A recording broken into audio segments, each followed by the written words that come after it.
እሺ ሚኬል አርቴታ ዊሊያም ሳሊባና ጋብሪኤል ማርቲኔሊ ከዛሬው ጨዋታ ውጪ መሆናቸውን አሳውቋል። እንግዲህ አራተኛው ዙር የኤፍኤል ካራቦ ካፕ ጨዋታዎች ትላንትና መከናወን መጀመራቸው የሚታወቅ ጉዳይ ነው። ዛሬና ነገ ደግሞ ተጠባቂ የሚባሉ ጨዋታዎች ይደረጋሉ። ከነዛ መካከል አርሰናል በሜዳቸው ኤምሬትስ የፋቢያን ሀርዝለሩን ቡድን ብራይተን የሚጋብዙበት ጨዋታ ትኩረትን ስቧል። በ2022 ይሄ መርሃ ግብር በነገራችን ላይ ኤምሬትስ ላይ ተከናውነው የሚኬል አርቴታው ቡድን 3-1 በሆነ ውጤት መሸነፋቸው የሚታወቅ ጉዳይ ነው። በዚሁ በኤፍኤል ካራቦ ካፕ የውድድር ምዕራፍ ላይ ማለት ነውና ያኔ ለብራይተን ጎል ያስቆጠረው ዳኒ ዌልቤክ ዛሬም የቀድሞ ክለቡ ላይ ጎል ለማስቆጠር ጥረት ያደርጋል ተብሎ ይገመታል። ታዲያ በእንዲህ እንዳለ ከቡድን ዜናዎቻቸው ጋር በተያዘ እስከ 8 የሚጠጉ ተጫዋቾች በባለሜዳው ቡድን በኩል ጉዳት እንዳለባቸው የተገለጸ ይገኛል። ከነዛ መካከል በተለይ በቅርቡ ፕሪሚየር ሊጉን በተለይ ደግሞ ከክሪስታል ፓላስን በጠባብ ውጤት 1-0 ባሸነፉበት መርሃ ግብር ላይ ተሰልፈው የነበሩት በቋሚ ያስተላለፉ ዊሊያም ሳሊባ በመጀመሪያው አጋማሽ ላይ ተሰልፎ በቋሚነት ከጋብሪኤል ማጋሌሽ ጋር ጨዋታውን ጀምሮ ያው ሁለተኛው አጋማሽ ላይ አልተመለከት ነው። ከዛ ውጪ ጋብሪኤል ማርቲኔሊ ደግሞ ተቀይሮ ገብቶ ትሮሳርድን ተክቶ ነበር የገባው። ጨዋታው ሲጠናቀቅ ግን በጣም ሊምፕ እያደረገ ወይም ደግሞ የጉዳት ሁኔታዎች ፊቱ ላይ በደንብ ይታዩ ነበር። ኦልሞስት እያቃሰተ በሚባል ደረጃ ነበር እንግዲህ ወደ መልበሻ ክፍል ሲሄድ የታየው ማለት ነው ከጋብሪኤል ማርቲኔሊ ጋር በተያያዘ ማለት ነው። ታዲያ እነዚህ ተጫዋቾች ከዛሬው ጨዋታ ውጪ ናቸው ብሏል። እንግዲህ ተጨማሪ ምርመራዎችን ያው የሕክምና ክፍሉ እያደረገ ይገኛል። ያለኝ መረጃ ግን ያው በዚህ መርሃ ግብር ላይ እንደማይሰለፉ ብቻ ነው የሚል ሀሳብ ነው ሚኬል አርቴታ ትላንትና በነበረው የቅድመ ጨዋታ ጋዜጣዊ መግለጫዎች ላይ ሀሳብ የሰጠው ማለት ነው። ከዛ ውጪ የፓላስ ጨዋታ ላይ የተለያዩ ተጫዋቾችም እንግዲህ ጉዳት አጋጥሟቸው ከሜዳ የወጡበት መርሃ ግብር ነበረ። ከጨዋታው ኢንቴንሲቲ ነው ወይስ የጨዋታው መደራረብ ነው? እሱ ራሱን የቻለ ሌላው ጥያቄ ጉዳይ ነው። ቢሆንም ግን በዛው በክሪስታል ፓላስ መርሃ ግብር ላይ ከሳሊባና ከጋብሪኤል ማርቲኔሊ ውጪ ሪካርዶ ካላፊዮሪ፣ ዴክላን ራይስ እንዲሁም ቡካዮ ሳካ መጠነኛ ጉዳት አጋጥሟቸው እንደነበር ይታወቃል። በተለይ ዴክላን ራይስ እና እንዲሁም ካላፊዮሪም እንዲሁም ተቀይረው ከሜዳ ለመውጣት የተገደዱበት አጋጣሚም ተፈጥሮ እንደነበር ይታወቃል። እነዚህ ሶስቱ ተጫዋቾች ሳካ፣ ካላፊዮሪና ራይስ ግን በጥሩ ጤንነት ላይ እንደሚገኙና ለዚህ ጨዋታም ዝግጁ ይሆናሉ ሲል ሚኬል አርቴታ ተናግሯል ማለት ነው። በዛሬው ጨዋታ ላይ ግን ያው በደንብ ስብስቡን ሮቴት ማድረግ ወይም ደግሞ ሸፍል አድርጎ ወይም ለውጦችን ይዞ ሊቀርብ እንደሚችል ግን ይገመታል። እንደሚታወቀው በሶስተኛው ዙር የኤፍኤል ካራቦ ካፕ ጨዋታ ከፖርት ቬል ጋር ባደረጉት መርሃ ግብር ላይ 9 ለውጦችን አድርጎ ነበረ ሚኬል አርቴታ ወደ ጨዋታ የገባው። ስለዚህ በዛሬው መርሃ ግብር ላይ እንደነ ቤን ዋይት ከዞጪ ማይልስ ሉዊስ ስኬሊ፣ ፒየሮ ሂንካፒየን ጨምሮ ክርስቲያን ኖርጋርድ እንዲሁም ግብ ጠባቂው ኬፓ አሪዛባላጋ በቋሚነት ይጀምራሉ ተብሎ ይገመታል። ማክስ ዶማን አይነት ተጫዋቾች ደግሞ በዛሬው ጨዋታ ላይ ተቀይረው የመሰለፍን እድል የሚያገኙበት መርሃ ግብር ይሆናል ተብሎ ይገመታል። ከዛ ውጪ ዮሹዋ ዚርክዜ ወደ ዌስትሃም ለማቅናት ውሳኔ ላይ ደርሷል የሚሉ መረጃዎች እየወጡ ይገኛሉ። እንግዲህ ዚርክዜ በማንቸስተር ዩናይትድ ብዙም የመሰለፍ እድልን ሲያገኝ የቆየ ተጫዋች ነው። በዚህ ምክንያት በጥር ወር ክለቡን ለቆ መውጣት ይፈልጋል ተብሎ ሲገለጽ ከቆየ እንኳን ሰንበትበት ያለ ጉዳይ እንደሆነ ይታወቃል። የመሰለፍ እድልን አለማግኘት ተከትሎ በሚመጣ ከፍተኛ ብሶት ውስጥ የሚገኘው ይህ ተጫዋች በመጪው ጥር ወር ማንቸስተር ዩናይትድ እንደሚለቅ በተረጋገጠ ደረጃ እየተገለጸ ይገኛል።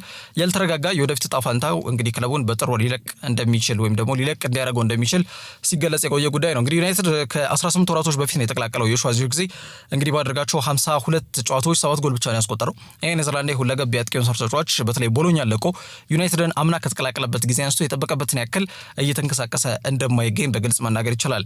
በጣም ያዘገመ ጅማሮን ያጀመረው ዮሹዋ ዚርክዜ በማንቸስተር ዩናይትድ ገና በጊዜ እንግዲህ ጉዞ ሊገታ የሚችልበት አጋጣሚ እንደተፈጠረ በግልጽ መናገር ይችላል። ቀሪውን የውድድር ዘመን ከክለብ ውጪ ማሳለፍ ይፈልጋል ተብሎ እየተገለጸ ነው የሚገኘው። ይህንን በርካታ ምንጮች ናቸው የጠቆሙት።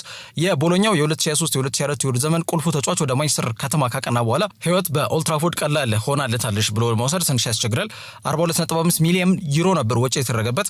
ከዛ በኋላ ግን የተጠበቀበትን ያክል መንቀሳቀስ ያልቻለ ተጫዋች ነው ኔዘርላንድ የአጥቂ መስመር ተጫዋች ዮሹዋ ዚርክዜ። በአጭር ጊዜ ውስጥ ያው ክለቡን በውሰት ሊለቅ እንደሚችል የሚጠቁሙ ጉዳዮች እየወጡ ይገኛሉ። ተጫዋቹ ጊዜ ሊፈልግ እንደሚችል ግልጽ ቢሆንም አንዳንዶች ግን ከወዲሁ ማንቸስተር ዩናይትድ የከሰረበት ዝውውር ነው ሲሉ የዚርክዜን ጉዳይ ደምድመውታል። ያው ዩናይትድም ተጫዋቹን የዝውውር መስኮት ሲከፈት ደሞዙን የሚሸፈን ክለብ ካለ ኦፍሎድ ቢያደርጉት አይጠሉም ተብሎ ነው የተገለጸ የሚገኘው። በአጠቃላይ ሩበን አሞሪም ከሁለቱ ተጫዋቾች ጋር በተያያዘ ማለትም ከኮቢ ሜኑ እና እንዲሁም ደግሞ ከዮሹዋ ዚርክዜ ጋር በተያያዘ የተነሱለት ጥያቄዎች እንደነበሩ ይታወቃል። የጨዋታ ጊዜ እያገኙ አይደለም፣ ምናልባት ክለቡን ይለቃሉ የሚል ሀሳቦች እየወጡ ይገኛሉ። በዚህ ጉዳይ ላይ ምን ትላለህ የሚል ጥያቄ ቀርቦለት እንደነበር ይታወቃል። ያው ሊቨርፑልንም ሲያሸንፍ ከዛ ውጪ ብራይተንም ሲያሸንፍ የቀረበ ጥያቄ ነው። ያው ከሁለቱ ተጫዋቾች መጫወት እንደሚፈልጉ ግልጽ ነው። የዓለም ዋንጫም እየተቃረበ እንደሚገኝ ይታወቃል። የተለያዩ ዜናዎች ሊወጡ እንደሚችሉ የሚገመት ነው። እኔ ግን እዚህ ክለብ ውስጥ ባሉ ተጫዋቾች በመርጣቸው ምርጫዎች ደስተኛ ነኝ። እነዚህ ተጫዋቾችም የስብስባችን አካል ናቸው። የመጫወት እድልን ያገኛሉ፣ ግን ደግሞ ልምድ ላይ ያላቸውን አቅም በደንብ ማዳበር መቻል ይጠበቅባቸዋል። የትኛውም ተጫዋች ልምድ ላይ በሚሰራው ነገር ተመዝኖ ነው ቋሚ አስተላለፍ ውስጥ የሚካተተው የሚል ሀሳብ እንደሰነዘረ ይታወቃል። ያው ኮቢ ሜኑ ቦታውን ለማስጠበቅ ብሩኖ ፈርናንዴዝ ጋር እየተፈካከረ እንደሚገኝ በግልጽ የተናገረው ተጫዋች እንደሆነ ይታወቃል። ዚርክዜ ደግሞ የመጫወትን የመሰለፍን እድል ባለማግኘት የሚመጣ በጣም ከፍተኛ ብሶት ውስጥ ነው የሚገኘው። ከዛ አንጻር ለተጫዋቹ ማንቂያ ደወልም ሊሆን ይችላል ተብሎ እየተገለጸ ይገኛል። የአሰልጣኙ አስተያየት ማለት ነው። ዚርክዜ በተለይ የማንቸስተር ዩናይትድ የክረምት የዝውውር እንቅስቃሴዎችን ተከትሎ ማለትም 194 ሚሊዮን ፓውንድ ወጪ የተደረገባቸው ቤንያሚን ሼስኮ፣ ማቲያስ ኩኛ፣ ብራያን ምቤሞ አይነት ተጫዋቾች ፊርማቸውን ለዩናይትድ ካስቀመጡ በኋላ ተጫዋቹ ተቀያሪ ወንበር ወደ ማሞቅ የተገደደ ተጫዋች እንደሆነ ይታወቃል። ዘንድሮ በፕሪሚየር ሊጉ ከ30 ደቂቃ ያልበለጠ ጊዜ ነው የተሰጠው በሩበን አሞሪም ማለት ነው። ያ በትልቁ ተጫዋቹ ምን ያክል የመሰለፍን እድል በዚህ አሰልጣኝ ስር ምንም የሚያገኝበት ዋስትና እንደሌለው ማሳያ ጉዳይ ነውና የ2026 የዓለም ዋንጫ ላይ ሀገሩ ኔዘርላንድስን መወከል ይፈልጋል በአሜሪካ ካናዳና ሜክሲኮ በሚከናወነው የዓለም ዋንጫ ላይ ማለት ነውና ምናልባት በስብስቡ አካል ለመሆን ሮናልድ ኩማን እንዲመርጡት ያለውን ጭላንጭል እድል ለማስፋት ዩናይትድን በይሳት መልቀቅ እንደሚኖርበትና የተለያዩ ክለቦች ጥያቄዎች አሉ። ሮማም ጥያቄ አቅርቧል። በነገራችን ላይ ዌስትሃም ደግሞ በይፋ አሁን ፉክክሩን እየመራ እንደሚገኝና ተጫዋቹን ፕሪሚየር ሊጉን ሳይለቅ ራሱን ለማሳየት ሲል ማለት ነው ወደ ዌስትሃም ማቅናትን ትክክለኛው ምርጫ አድርጎ ለመውሰድ ተቃርቧል የሚሉ ጉዳዮች ናቸው ፉትቦል ትራንስፈርስንም ጨምሮ ሌሎች ምንጮች የዘገቡ የሚገኙት ማለት ነው። የዌስትሃም እግር ኳስ ክለብ ጋር በተያያዘ የኑኖ ስፒሪቶ ሳንቶ ቡድን በጣም ዴስፕሬትሊ ነው አጥቂ የሚፈልጉት ወይም ደግሞ እጅግ አንገብጋቢ በሆነ መንገድ ስብስባቸውን የማጠናከር በሆነ አይነት የአጥቂ መስመር ተጫዋቾቻቸውን የማጠናከር ግዴታ ውስጥ ገብቷል። አምበሉና የፊት መስመር ተጫዋቹ ጄሬድ ባውን ላይ በጣም ጥገኛ ነው ቡድኑ። በጣም ብዙ ነው ከዚህ ተጫዋች የሚጠበቀው። እሱን የሚያግዝ ተጫዋች ግን ዌስትሃም ውስጥ አለ ወይ ብሎ ለመናገር የሚያስደፍር ነገር የለም። በዚህ ሰዓት እምነት የሚጣልበት የ9 ቁጥር ተጫዋች ስብስባቸው ውስጥ የለም። አጥቂ ጀርባ ላይ ያለውን የቡድኑ የፈጠራ አቅም የሚጨምር ተጫዋች በቁጥርም በጥራትም የለም። የሉካስ ፓኬታ ብቻ ነው ሊጠቀስ የሚችለው። በቁጥርም በጥራትም በተለይ ለፓኬታ ፉክክር ሊሰጥ የሚችልና የዌስትሃምን የማጥቃት አማራጭ ሊያጠናክር የሚችል ተጫዋች በስብስባቸው ውስጥ አለ ብሎ ለመናገር የሚያስደፍር ሁኔታ ላይ አይደለም የሚገኙትና በአጠቃላይ የማጥቃት እንቅስቃሴያቸው ተገማሽ ከመሆን ባለፈ ውጤት ደግሞ ሜዳ ላይ ማግኘት አለመቻላቸው ቡድኑ በአጠቃላይ በዚህ ሰዓት ወራጅ ቀጠና ውስጥ ተዘፍቆ እንዲገኝ እንግዲህ ምክንያት እንደሆኑ መናገር ይቻላል። አሰልጣኝ ግራም ፖተርን እንግዲህ አሰናብተው 2 ዓመት ተኩል ውል ነው የሰጡት፣ ግን በ9 ወሩ አሰናብተውታል። እንደሚታወቀው ኑኖ ስፒሪቶ ሳንቶን ቢሰይመው ውጤት ጦቱ ግን እንደቀጠለ ነው የሚገኘው። ያንን እልባት ለመስጠት ነው እንግዲህ ፊታቸውን ሊገኝ ወደሚችለውና ስብስባቸውን ቢቀላቀል ከሚታይባቸው የአጥቂ ክፍተት ይገላግላቸዋል ተብሎ የሚገመተው ወደ ዮሹዋ ዚርክዜ ለማዞር የተገደዱት ማለት ነው። ዚርክዜ ቀሪውን የውድድር ዘመን ለንደን ኦሎምፒክ ስቴዲየም ለማሳለፍ እድሉ ሰፊ ስለመሆኑ ኢቭኒንግ ስታንዳርድ በፊት ገጽ ይዞ ሲወጣ መረጃ ያመለክታል። ከጄሴ ሊንጋርድ በኋላ እንግዲህ ከማንቸስተር ዩናይትድ በውሰት ለንደን ኦሎምፒክ ስቴዲየም ላይ ቆይታ ሊያደርግ የሚችለው ተጫዋች ዮሹዋ ዚርክዜ ሊሆን እንደሚችል ነው በርካታ ምንጮች እየጠቆሙ የሚገኙት። ከዛ ውጭ የማይክል ካዮዴ ወኪል እንግዲህ ደንበኛው በዚህ አቋሙ ከቀጠለ እንደ አርሰናል ወዳሉ ትልቅ ክለቦች ማቅናቱ አይቀርም ሲል ተጫዋቹን ከአርሰናል ጋር ስሙን በድጋሚ እንዲነሳ ማድረጉ ተገልጿል። በፕሪሚየር ሊጉ ዘንድሮ መነጋገሪያ አቋምን እያሳዩ ከሚገኙ ተጫዋቾች መካከል ማይክል ካዮዴ አንዱና ዋነኛው እንደሆነ መናገር ይቻላል። በተጠናቀቀው የክረምት የዝውውር መስኮት የብሬንትፈርድ ግዢዎች መካከል አንዱ እንደሆነ ይታወቃል። በተለይ ፊዮሬንቲናን በቋሚነት በመልቀቅ ለ5 ዓመት የሚቆይ ውል ፊርማውን ለምዕራብ ለንደኑ ክለብ እንዳስቀመጠ መናገር ይቻላል። በተለይ ብሬንትፈርድ ባሳለፍነው ቅዳሜ ሊቨርፑልን 3-2 ባሸነፉበት ጨዋታ የቀይ መስመር ኮሪደሩን በሚገባ ከመምራት ባለፈ ኳስ ሲወጣ የእጅር ወራው ብቃቱ በጣም በስፋት መነጋገሪያ ከነበሩ ርዕሰ ጉዳዮች መካከል በፕሪሚየር ሊግ 8ኛ ሳምንት ጨዋታዎች መካከል አንዱና ዋነኛው ይሄ እንደነበር ይታወቃል። በዛም ጨዋታ ተደጋጋሚ ውርወሮችን በማድረግ የሊቨርፑል 16-53 ኳሶችን በመጣል ጥሩ ድሎችንም ሲፈጠር የነበረ ተጫዋች እንደሆነ መናገር ይቻላል። በተለይ ደግሞ ይሄ ዴድ ቦሎችን ከየትኛውም አጋጣሚ ለመጠቀም ጥረት የሚያደርግ አይነት ቡድን ላይ ወሳኝነቱ ከፍ ይላል። እንደዚህ አይነት ተጫዋች ያላቸው ክህሎት ማለት ነውና በነገራችን ላይ ሊቨርፑል ከብሬንትፈርድ ባደረጉት መርሃ ግብር ላይ የጨዋታው ኮከብ ወይም የጨዋታው ምርጥ ተጫዋች ፕሌየር ኦፍ ዘ ማች ተብሎ የተመረጠው ማይክል ካዮዴ እንደነበር የሚታወቅ ጉዳይ ነው። ተጫዋቹ ዘንድሮ በሚያሳየው እንቅስቃሴ ከወዲሁ በርካታ ታላላቅ ክለቦችንም ትኩረት የሳበ ተጫዋች ስለመሆኑ በግልጽ መናገር ይቻላል። ከነዛ መካከል አንዱ አርሰናል ነው። የተጫዋቹ ወኪል ክላውዲዮ ቪጎሬሊ ይህንን በተጨባጭ በማስረዳት ደንበኛቸው በአጠቃላይ በዚህ አቋሙ የሚቀጥል ከሆነ መዳረሻው ትልቅ ክለብ እንደሆነ ከቱቶ መርካቶ ጋር በነበራቸው ቆይታ አስረድተዋል። እንግዲህ ተጫዋቹ ባሳለፍነው ዓመት ጥር ወር ላይ ነበር እንግዲህ በውሰት ብሬንትፈርድን የተቀላቀለው። በአሰልጣኝ ቶማስ ፍራንክ ስርም 12 ጊዜ ተሰልፎ የመጫወትን እድል አግኝቶ እንደነበር ይታወቃል። አሰልጣኙ ደግሞ ቶተንሃምን በተረከቡበት ሰዓት ላይ የአሁኑ አሰልጣኝ ኪዝ አንድሪውስ ስርም በአጭር ጊዜ ሙሉ የአሰልጣኙን እምነት ማግኘት የቻለ ተጫዋች ስለመሆኑ መናገር ይቻላል። ፕሪሚየር ሊጉ የሚጠይቀው በጣም ጠንካራ ሽኩቻና ሰላማዊ ፉክክር ለማስተናገድ ብቁ የሆነ ተክለ ሰውነትን ያዳበረው ማይክል ካዮዴ በዛ ዓመት እንግዲህ 7 የፕሪሚየር ሊግ ጨዋታዎች ላይ መሰለፍ ችሏል በኪዝ አንድሪውስ ስር ማለት ነው። አርሰናል ተጫዋቹን ለማስፈረም ፍላጎት እንዳሳዩ ይታወቃል። በተለይ በክረምት የዝውውር መስኮት ላይ ተጫዋቹ በሚሰለፍበት የቀይ መስመር ተመላላሽ ተከላካይ ስፍራ ቦታ ላይ ግን አስተማማኝ በሆነ መንገድ ቦታውን እየመራ የሚገኘውና ብዙዎች በይሳት የፕሪሚየር ሊጉ ምርጡ ፉልባክ ሚል ስያሜም እየሰጡት ይገኛሉ። ከዩሪያን ቲምበር ጋር በተያዘ ይሄ ተጫዋች ስላለ እዛ ላይ እንግዲህ በተለይ ማይክል ካዮዴን ዝውውር ላይ ያው ጫን ብለው ገፍተው ዝውውሩ እንዲያከናውኑ ለማድረግ ባይፈልጉም ግን ትኩረታቸው ያረፈበት ተጫዋች መሆኑ አልተደበቀም። ተጫዋቹ ገና ራሱን እያሳየ የሚገኝ ተጫዋች ነው። ዘንድሮ እንግዲህ በዚህ አቋሙ ከቀጠለ በጂናሮ ጋቱሶ አማካኝነት ለአዙሪዎች ወይም ደግሞ ለጣሊያን ብሔራዊ ቡድንም ጥሪ ደርሷል ተብሎ ይገመታል። ያው ጣሊያን ለዓለም ዋንጫ ማለፏን በይፋ አላረጋገጠችም። ኖርዌይ ያለችበት ምድብ ላይ ነው የምትገኘው። ኖርዌይ ነው ምድቡን እየመራች የምትገኘው። ግን ቢያንስ ለፕሌይኦፍ ጨዋታዎች እንኳን ለማለፍ የሚያስችል ቁመና ላይ ነው የምትገኘውና ምናልባት ቲኬቷን መቁረጥ ከቻለች ተጫዋቹን በቀጣይ እንግዲህ ሀገሩን በዓለም ዋንጫ ላይ የሚወክልበትን ምድል ያመቻቻል ተብሎ ይገመታል ማለት ነው። በቀጣዮቹ ጥቂት ዓመታት ግን ተጫዋቹ ትልቅ ክለብ ውስጥ እንደምንመለከተው በብዙዎች የተገመተለት ተጫዋች ስለመሆኑ መናገር ይቻላል። ከዛ ውጪ ቶተንሃምና ባየር ሙኒክ ዱሳን ቭላሆቪችን ለማስፈረም ፍላጎት አሳድሯል ሲል ጋዜጣ ዴሎ ስፖርት ዘግቧል። በአሰልጣኞች መለወጥ እየተፈተነ በአጠቃላይ ወደ ተቀያሪ ወንበር ለመውረድ የተገደደባቸው ሁኔታዎች ሰርቢያ አጥቂ ላይ የተጋረጡ እውነቶች ቢሆኑም ዱሳን ቭላሆቪች አሁንም የጁቬንቱስ የዚህ ዓመት ከፍተኛ ጎል አስቆጣሪ የሆነ ተጫዋች ነው። ባደረጋቸው 11 ጨዋታዎች 4 ጎል አስቆጥሯል።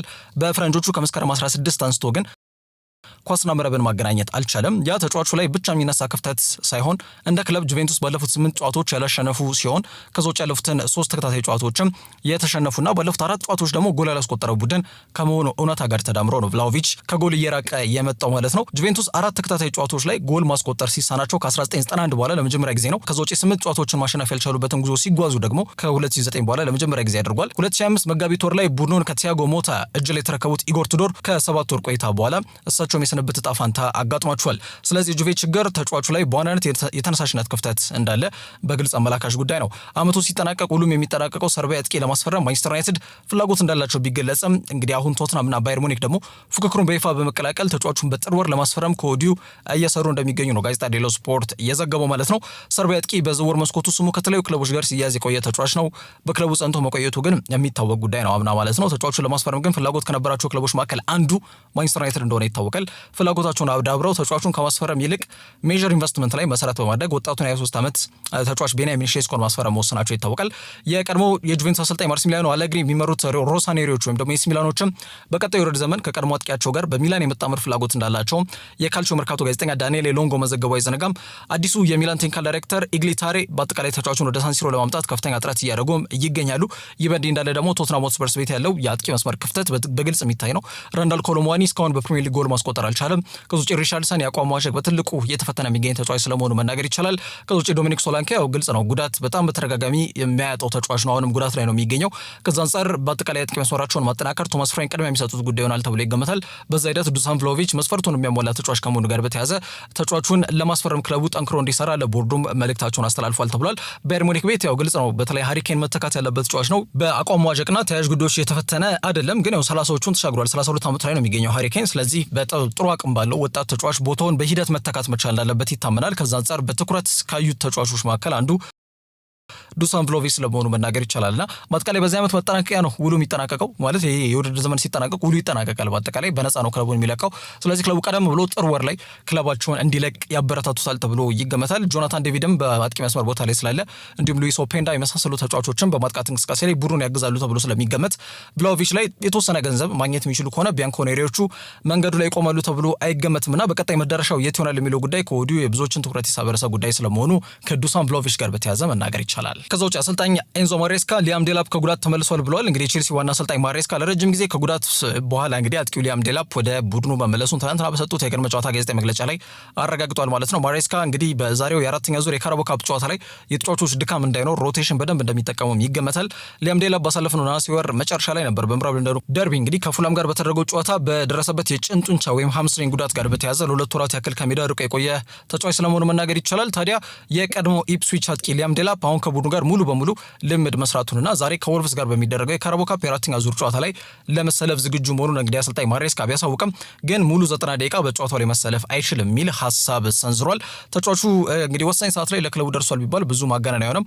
ሌላው በአጥቂ መስመር ላይ ወደ 65 ሚሊዮን ፓውንድ ወጪ አድርገው ያስፈረሙት ጆ ፔድሮ ከጥሩ ጅማሮ ማግስት አሁን መፋዘዝ እየታየበት ይገኛል። በፕሪሚየር ሊጉ ጎል ካስቆጠረ እንግዲህ 4 ጨዋታዎች አልፈውታል። 5 ጨዋታዎች በሁሉም ጨዋታዎች ደግሞ 8 ጨዋታ ያደርጓል ማለት ነውና በአጠቃላይ የጎል ድርቅ እያንዣበበበት የሚገኝ የአጥቂ መስመር ተጫዋች ነው። ይህንን ነገር እልባት ካልሰጠ እየተቆለለ ነው የሚመጣው። ጫና በጎን ለጎን ሊያመጣ ይችላል ተብሎ ይገመታል። ልክ ፓልመር አምና አጋጥሞት እንደነበረው ማለት ነውና ከዛ አንፃር ዴላፕ በዚህ ሰዓት መመለሱ ለራሱም ብቻም ሳይሆን ለክለቡም በአጠቃላይ ጠቀሜታው እንዲሁም ፋይዳው ላቅ ያለ ይሆናል ተብሎ ይገመታል። ከዛ ውጭ የቱርክ እግር ኳስን ያናወጣው ዜና ተሰምቷል። እንግዲህ ትላንትና በተለይ ሀገሪቱ በተለያየ እርከን ውስጥ የሚከናወን የሊግ ጨዋታዎችን ከሚዳኙ እንግዲህ 571 ዳኞች መካከል 371 የሚሆኑት የጨዋታ ውርርድ አካውንት አላቸው ተብሏል።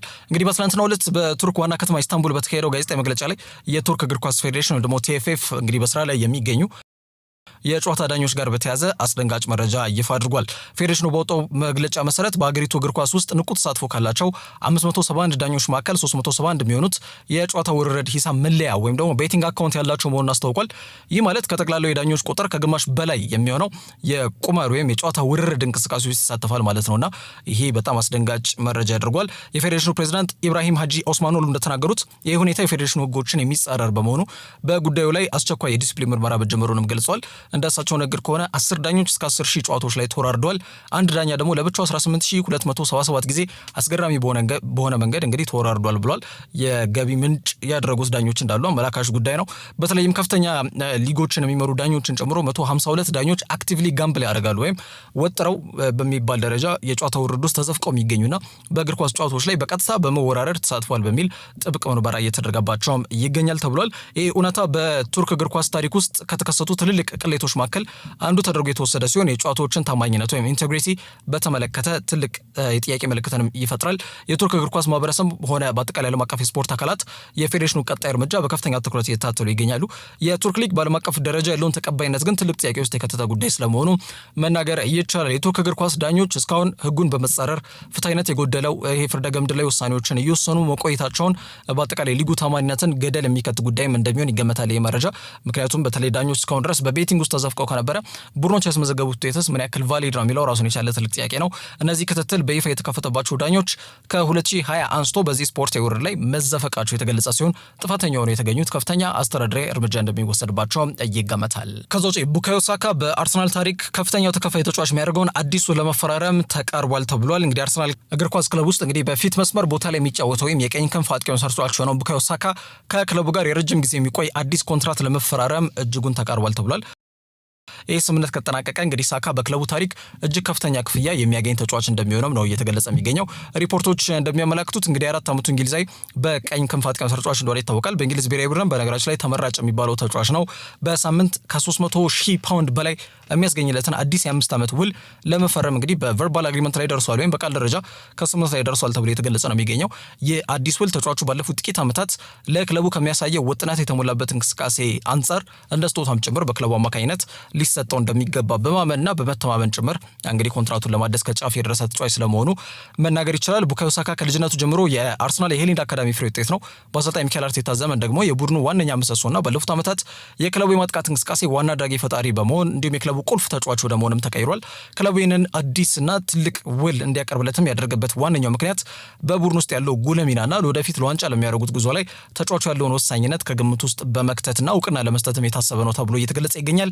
የክለቡ አመራሮች እንደ ሳካ ያሉ ዋና ተጫዋቾችን ለረጅም ጊዜ ማስጠበቅና የአርሰናል የወደፊት ስኬት ለማረጋገጥ ወሳኝ እርምጃ ተደርጎም ተቆጥሯል ተብሏል። በተለይ የአዲሱ የክለቡ ቴክኒካል ዳይሬክተር የሆነው አንድሪያ ቤርታ ተጫዋቾችን በማስፈረም በክለቡ ባለፉት 23 ዓመታት ታይቶ በማይታወቅ ደረጃ በዝውውር መስኮት በንቃትም በስፋትም እንዲንቀሳቀሱ ምክንያት እንደነበር ይታወቃል።